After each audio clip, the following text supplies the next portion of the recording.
Ratusan massa pendukung salah satu calon bupati dan wakil bupati Kabupaten Lahad kembali menggelar aksi di depan kantor Panwaslu. Aksi ini mendapat pengawalan ketat dari pihak TNI dan Polri.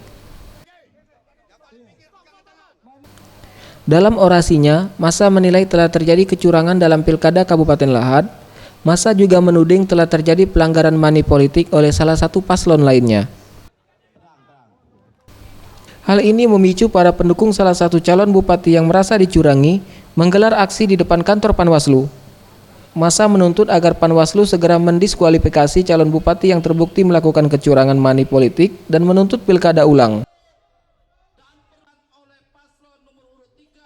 Mereka kaitannya dengan money politik memang sudah dilaporkan ke Panwaslu dan saat ini masih dalam proses. Untuk saat ini tadi baru dari Panwas sudah melaporkan ke kita, ke Polri, kaitannya dengan tindak pidana money politik.